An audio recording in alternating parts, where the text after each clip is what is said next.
Assalamualaikum warahmatullahi wabarakatuh. Selamat pagi kawan-kawan semua. Pada kesempatan kali ini kita akan melanjutkan materi hukum pidana khusus, yaitu kita sudah sampai pada tindak pidana pencucian uang, gitu ya. Tindak pidana pencucian uang. Mungkin ini agak aneh di telinga teman-teman semua, apa itu tindak pidana pencucian uang? Ini bukan mencuci di mesin cuci, bukan, tapi ini adalah suatu tindak pidana yang memang kelanjutan dari adanya suatu tindak pidana. Jadi istilahnya ada tindak pidana asal. Nah, nanti kita akan lihat seperti apa. Saya akan share screen dulu. Ya, kelihatan ini ya, sahabat-sahabat semua. Nah, tindak pidana pencucian uang.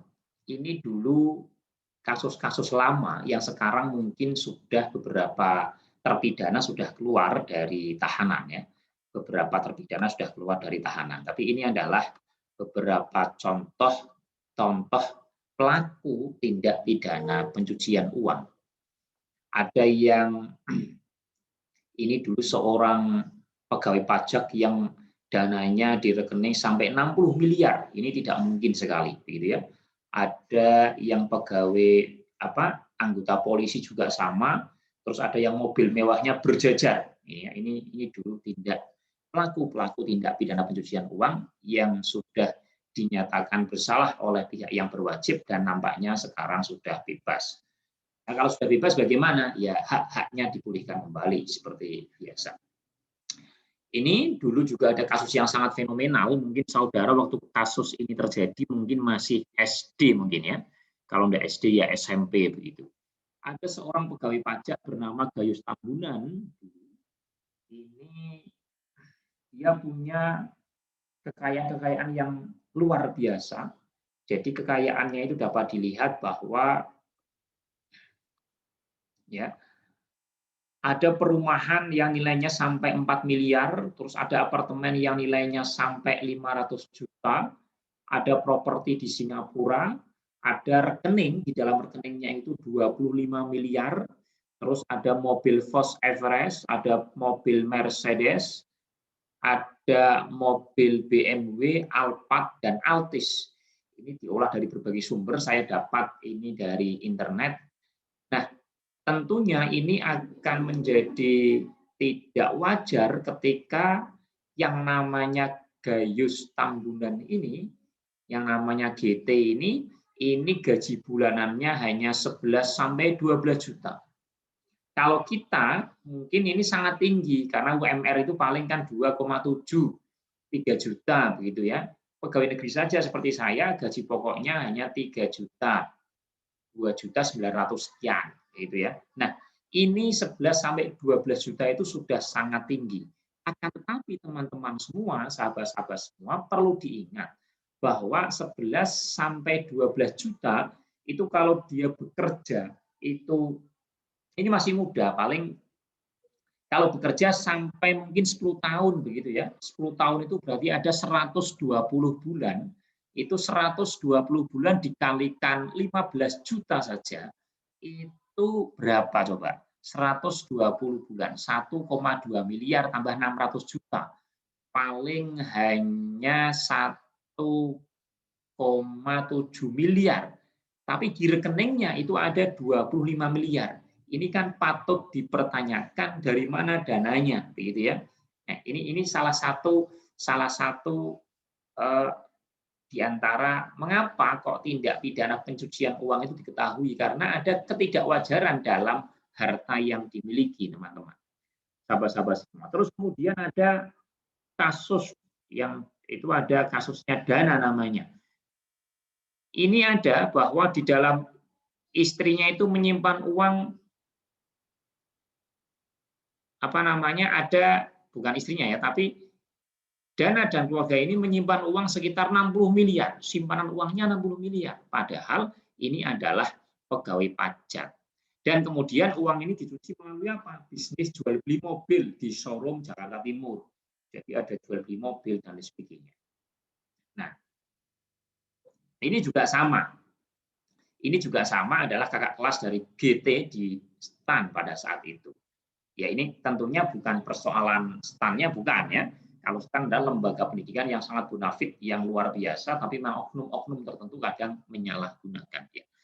Teman-teman semua, sebenarnya apa sih tindak pidana pencucian uang? Dalam Black Law Dictionary menyatakan bahwa money laundering, the federal crime of transferring illegally obtained money through legitimate person or account so that its original source cannot be traced. Ya. Jadi apa? Pencucian uang itu kejahatan kerah putih, the federal crime. Yang apa? Yang mentransfer atau memberikan uang secara ilegal. Jadi memberikan uang secara ilegal kepada orang atau nomor rekening yang sah. Dengan harapan apa? Dengan harapan tidak dapat diketahui sumber aslinya. Orang melakukan suatu tindak pidana mendapatkan uang yang banyak. Contoh korupsi, contoh penggelapan, contoh dapat dari bayaran-bayaran pembunuh bayaran. Contoh lagi mungkin ada transferan dari tindak pidana korupsi. Karena ada uang, dia dapat uang banyak. Kemudian ia memberikan, menyimpan di nomor rekening atau diberikan kepada orang supaya apa? Supaya uang itu tidak diketahui di mana sumber aslinya. Nah, gitu. Jadi supaya tidak diketahui di mana sumber aslinya. Nah, ini yang menjadi titik temu. Nah, kemudian di mana atau kejahatannya? Kejahatannya di mana? Kok bisa begitu? Kejahatannya memang, loh dia kan sudah dipidana dengan kejahatan awal. Contoh dia korupsi, ya sudah korupsi saja. Masalah uang yang mau diapakan urusan lain. Tidak, bukan begitu.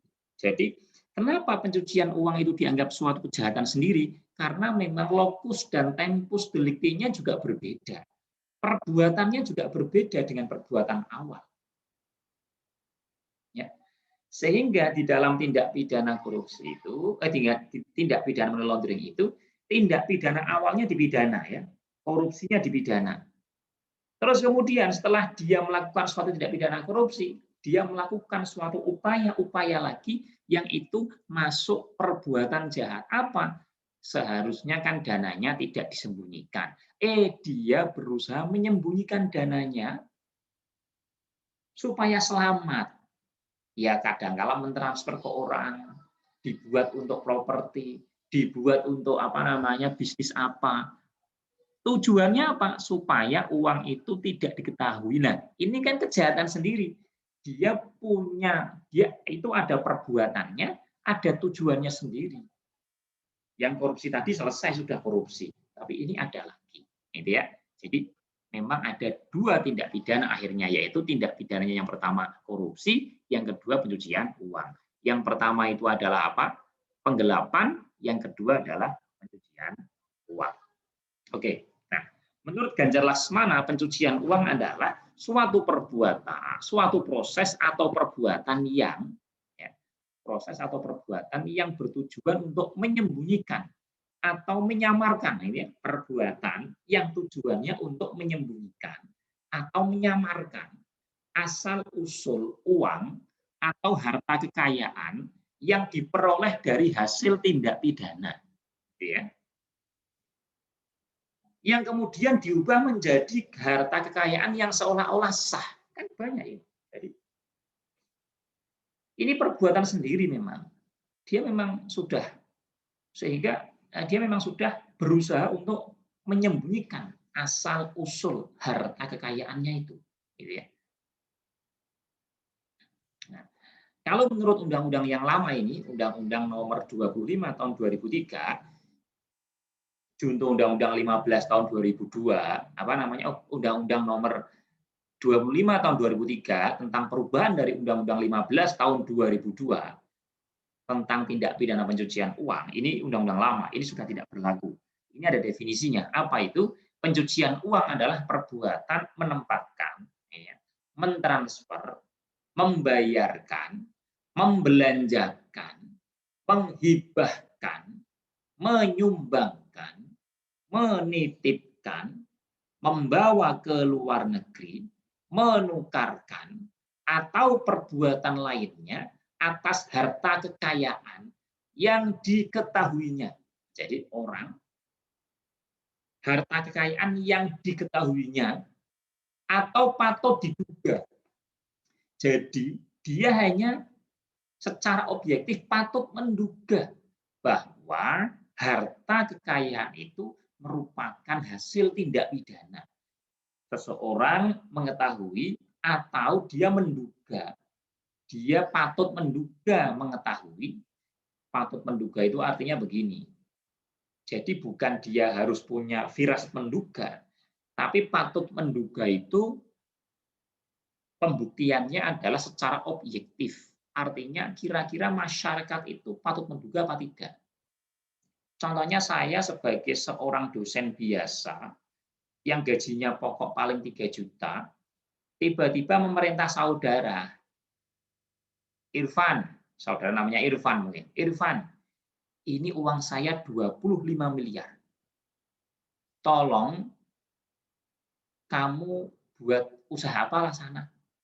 Nah, kira-kira kamu, Irfan, sebagai Irfan itu, dalam benaknya, itu patut menduga.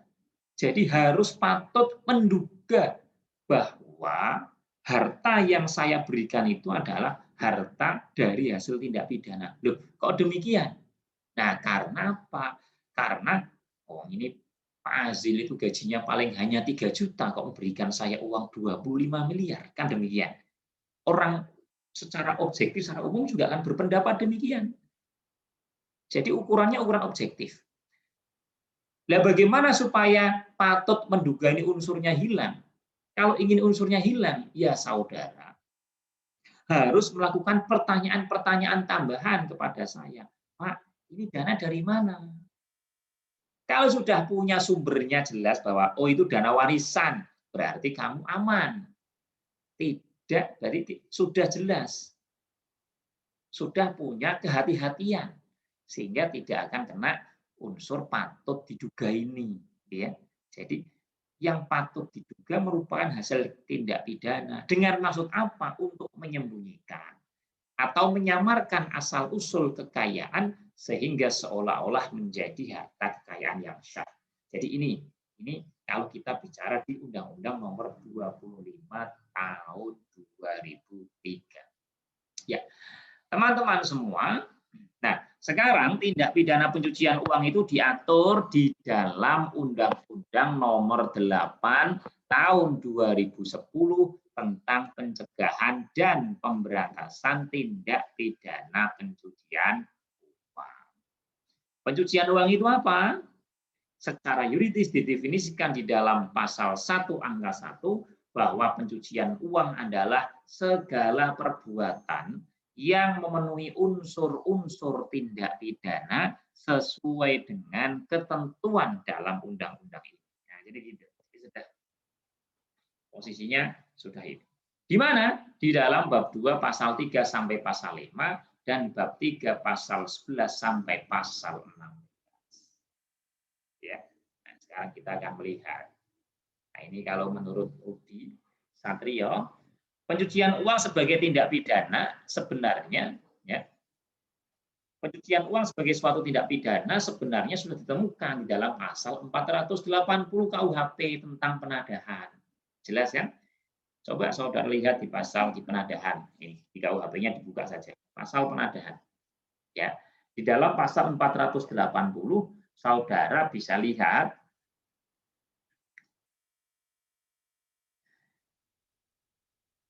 kan sama ini seperti penadahan. Coba diancam dengan pidana penjara paling lama 4 tahun, saudara buka. Saudara kalau kuliah begini ini harus bawa undang-undang TPPU dan bawa KUHP. Harus disiapkan KUHP-nya. Coba dilihat. Diancam dengan pidana penjara paling lama 4 tahun atau denda paling banyak Rp60 karena penadahan.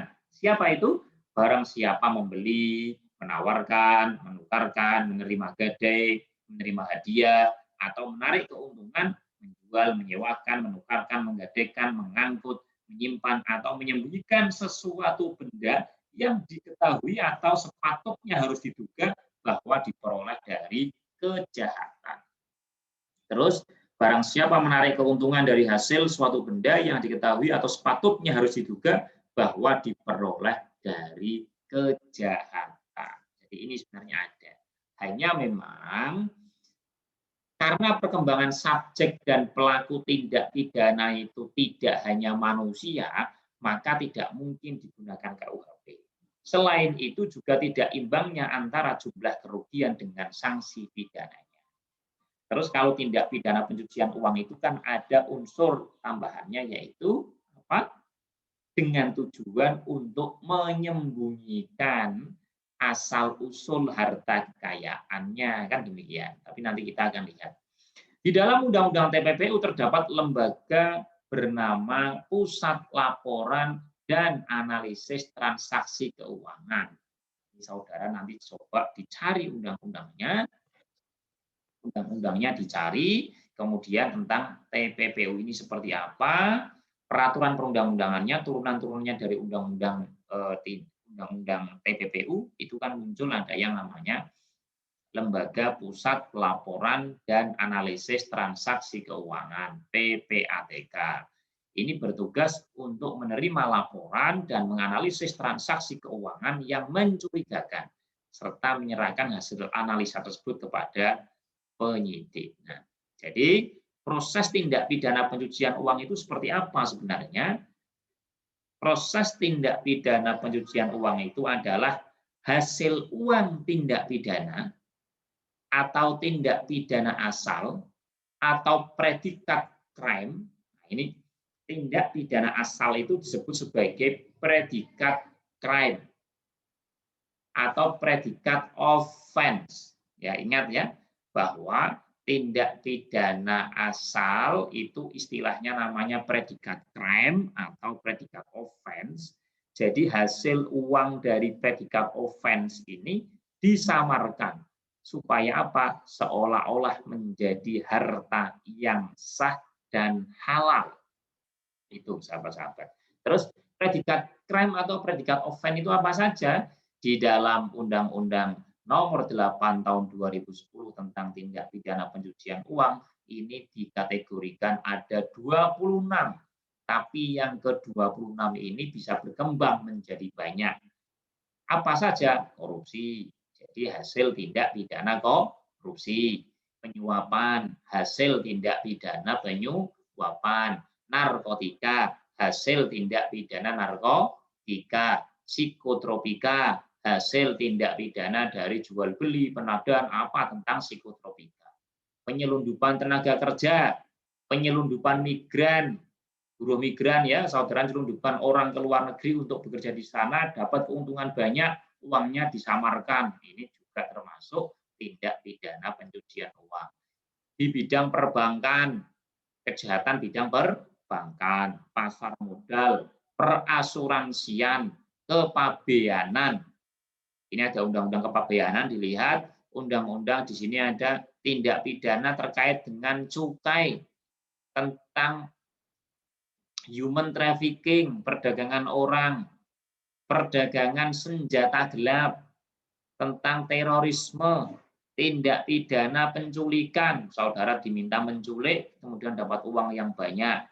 Pencurian yang nilainya besar, miliaran. Kalau mencuri hanya Rp1.000, Rp2.000 ngapain dicuci, ya kan? Rp500.000 juga ngapain dicuci, tapi ini pencurian yang besar. Ya memang di undang-undang ini tidak dibatasi sih pencuriannya berapa, tapi kan pencucian uang itu rata-rata pencurian yang besar. Tapi kalau pencurian kecil dicuci bagaimana Pak? Yo masuk unsur, tidak ada persoalan.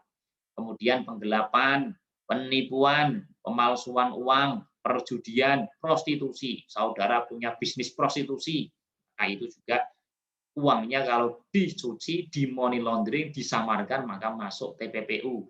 Bidang perpajakan, bidang kehutanan, kejahatan di bidang lingkungan hidup, kejahatan bidang kelautan dan perikanan, saudara illegal fishing, mencuri ikan, dan lain sebagainya. tindak pidana lain yang diancam dengan pidana penjara 4 tahun atau lebih.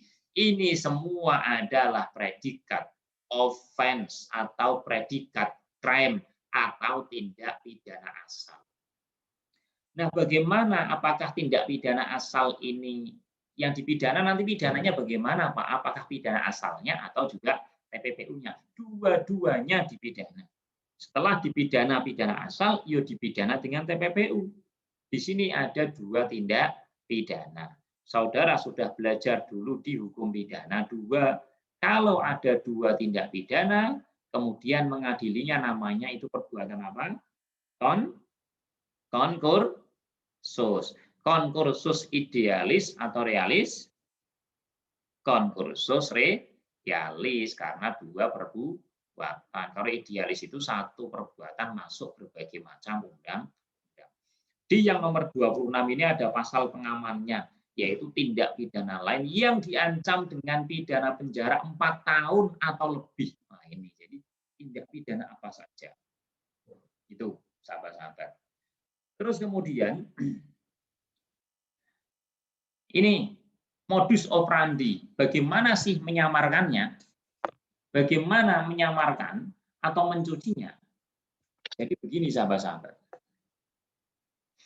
Pencucian uang dapat dilakukan dengan modus operandi yang sangat beragam, mulai menyimpan uang di bank hingga membeli rumah mewah atau saham. Namun pada dasarnya seluruh modus tersebut dapat diklasifikasikan ke dalam 3 jenis tipologi. Tipologi yang tidak selalu terjadi secara bertahap, tetapi bahkan dilakukan secara bersamaan. Ini bagaimana? 3 tahapannya biasanya adalah orang setelah dapat dari kejahatan, uang dari hasil kejahatan, nanti dia menempatkan, placement namanya. Menempatkan. Kemudian yang kedua, pemisahan atau layering atau pelapisan. Yang ketiga adalah penggabungan, integration.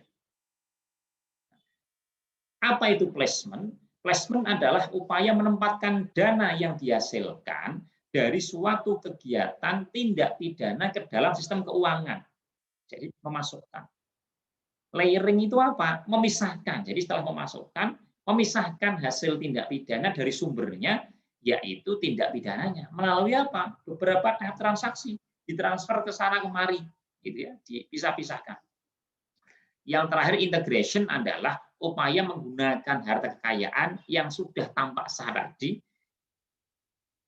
dinikmati langsung, diinvestasikan ke dalam berbagai bentuk kekayaan, dan kemudian untuk kegiatan bisnis lainnya. Jadi ini ada placement dulu, baru layering maupun integration. Walaupun di dalam undang-undang TPPU tidak melalui tahap-tahap ini tidak ada masalah, tapi biasanya untuk menyembunyikan supaya rapih itu menggunakan tahap-tahap atau tipologi ini, placement, layering, integration. Ini placement menempatkan uang di bank, terus kemudian dari bank ini ditransfer ke bank A ke bank B untuk pemisahan atau layering. Terus kemudian dari berbagai bank A, bank B ini digunakan untuk investasi. Ini kebalik ininya panahnya, investasi usaha, pembiayaan korporasi, jual beli aset dan lain sebagainya. Ini tipikal pencucian uang. Placement sendiri itu bisa menempatkan di bank menabung. Ada juga membawa uang ke luar negeri, membawa uang ke antar pulau dari ini Sumatera ke Papua, gitu ya. Atau juga mentransfer uang, jadi membawa secara kontan atau ditransfer itu boleh. Nah, sekarang karena ada PPATK, maka kegiatan mentransfer itu agak lumayan dihindari sama orang yang ingin mencuci uang. Menabung juga dihindari. Caranya apa? Ini dibawa secara kontan, pakai koper, pakai apa? Untuk money politik dan lain sebagainya ini sekarang begitu modelnya begitu yang paling banyak.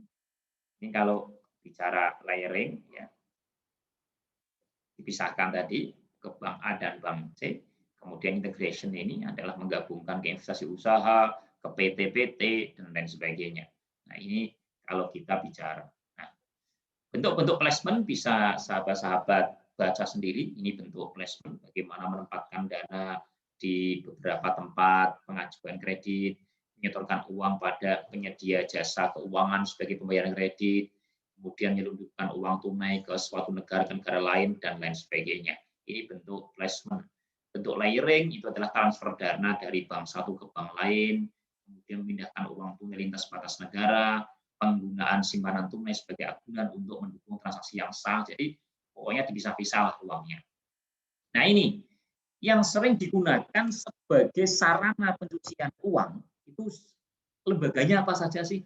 Ada perbankan, lembaga pemberi kredit, pedagang valuta asing, perusahaan efek, perusahaan asuransi, broker asuransi, money broker, perusahaan yang mengelola dana pensiun, akuntan, pengacara, notaris. Ini pengacara luar biasa, notaris juga luar biasa. Kenapa pengacara itu demikian? Karena pengacara itu, apalagi pengacara itu kan bayarannya tidak dapat ditentukan. Sehingga kalau ada pengacara yang punya uang banyak, itu tidak ada persoalan. Karena gajinya memang tergantung kesepakatan antara pembayar. Dulu sempat ada pengacara yang dihebohkan dengan dari koruptor itu memberikan kwitansi 1 miliar kepada seorang pengacara. Pengacaranya dengan santinya bilang, loh ini memang bayaran saya sekian. Masalah ini uang dari korupsi atau dari mana, saya tidak tahu menahu. Kan demikian. Gitu ya. Dari surveyor, ada kasino, pedagang logam mulia, dealer, barang-barang antik, dan lain sebagainya. Ini adalah semuanya tempat-tempat atau instansi-instansi yang digunakan di dalam pencucian. Nah, mungkin sampai di sini dulu yang kita bahas pada pertemuan tahap pertama di Undang-Undang Tindak Pidana Pencucian Uang. Nanti akan kita lanjutkan lagi di dalam penggolongan, atau kita akan bahas satu persatu tentang pasal tindak pidana pencucian uang di Undang-Undang Nomor 8 Tahun 2010 di pertemuan yang akan datang. Terima kasih. Saya akhiri. Wallahul muwaffiq ila aqwamit thoriq. Wassalamualaikum warahmatullahi wabarakatuh.